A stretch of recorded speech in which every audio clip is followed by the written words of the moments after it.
Hi folks, it's Mad Dog Merv. I'd like to share with you this week my inspiration, what really got me started in military history, particularly World War II history and Pacific War history. I'd like you to meet my dad. Well, it's kind of hard for you to do that because, well, he passed away a little over a year ago and he's no longer with us. But I would like to share with you a little bit about his military service. That's what really got me interested. Some of his war stories really got me interested in learning more about the war in the Pacific in World War II. He served in the Philippines towards the end of the war and was actually training to be part of the invasion of Japan. Had the atomic bomb not been dropped, who knows, I might not even be here. But a lot of what you see on my channel is military stuff, and a lot of it is Pacific World War II history. Like these tanks here that I've been working on lately, these Japanese tanks. I've never really done them before and thought it'd be fun to kind of model one after what he had seen in the Pacific. He was in an anti-tank platoon, and we'll talk a little bit more about that here in a few minutes. So stick with us. Learn a little bit more about what makes me tick, and about the military service of Melvin Brewer. In August of 1944, a young husband and father named Mel Brewer answered his country's call and reported to Fort Douglas in Salt Lake City, Utah for induction into the U.S. Army. While he had submitted his papers in 1941 when the United States had entered World War II and the draft was instituted, in June of 1942 he had been classified 3A because he worked in a defense installation at the Utah Arms Plant. Finally, he was reclassified in March of 1944. My dad was given a plaque when he was at the Southern Utah Veterans Home that named him as one of the most influential people for that particular year in the Veterans Home. At the age of 95, he was doing a lot of work to help the other veterans in that home so that they had very good conditions while they were there. This is one of my favorite pictures of him.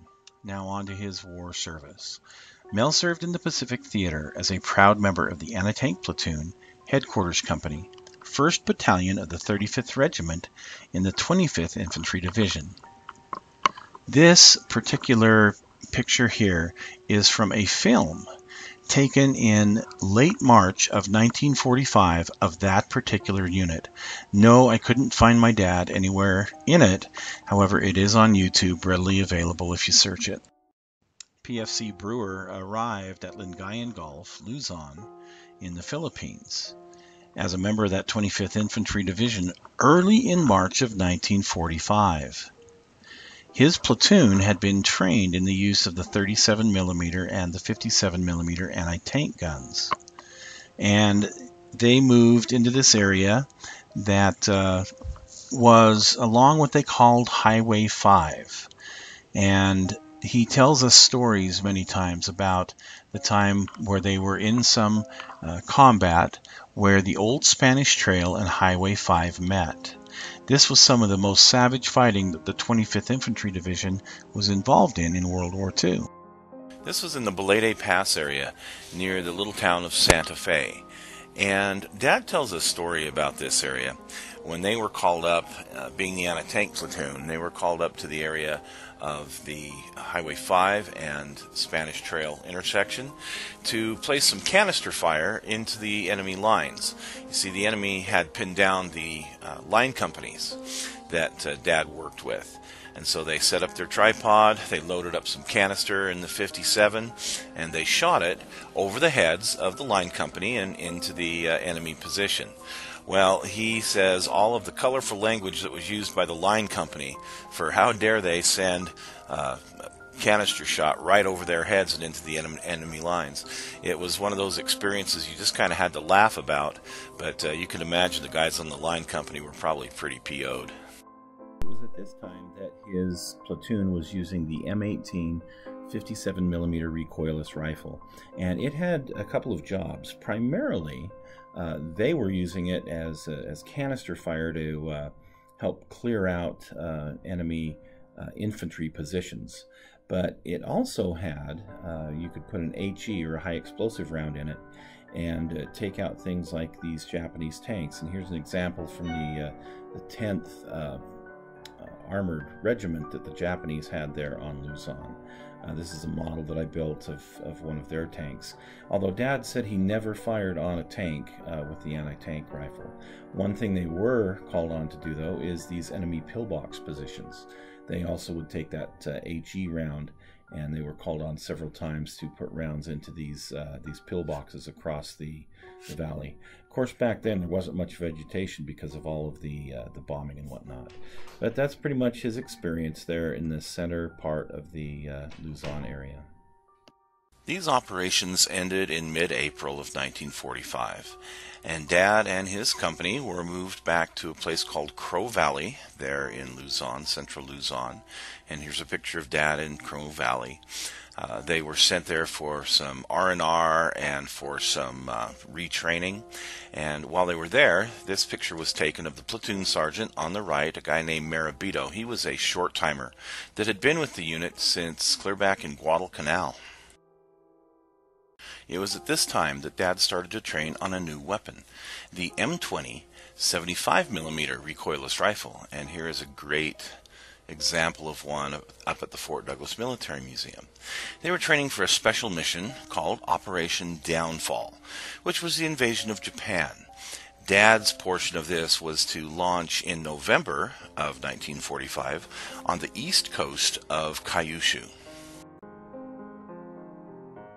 While doing some research for an upcoming book that I'm writing, I found this map of the area where his group was supposed to land for the invasion.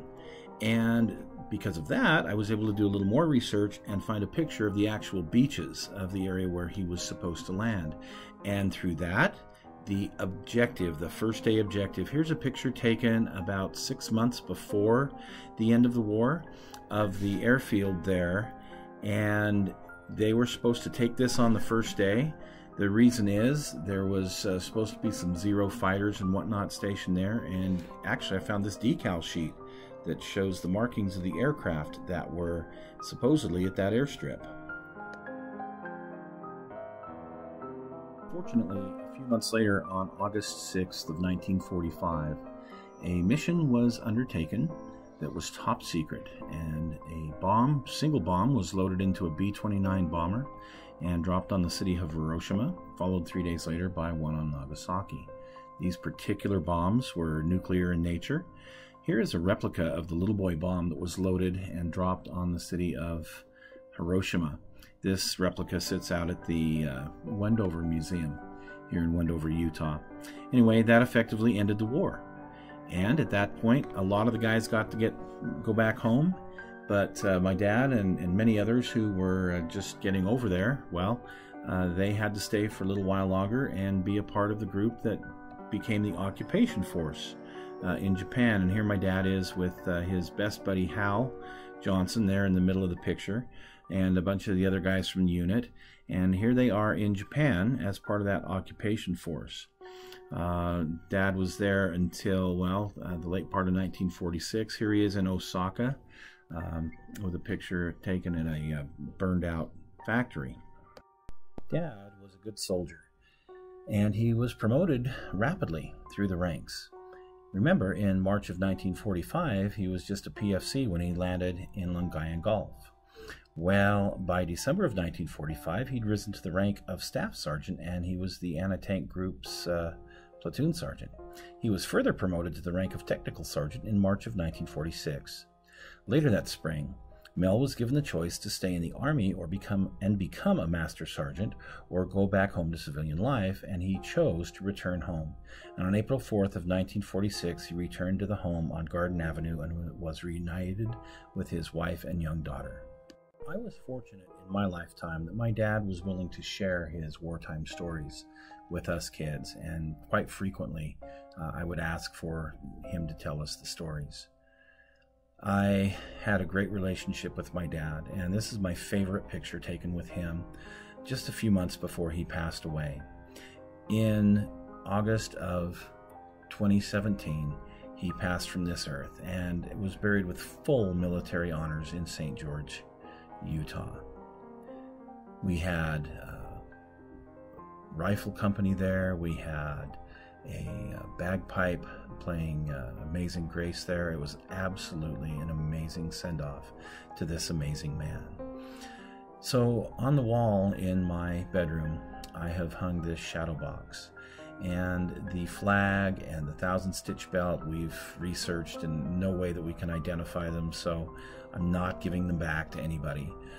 They are here on the wall. And I've added to this some letters that he wrote to home, some of the pictures that he had taken over there, as well as I have built this replica of the helmet that he had while he was there. Well, there you have it, just a little piece of my dad's war years and an understanding of why I am such a Pacific War historian. Thank you for watching.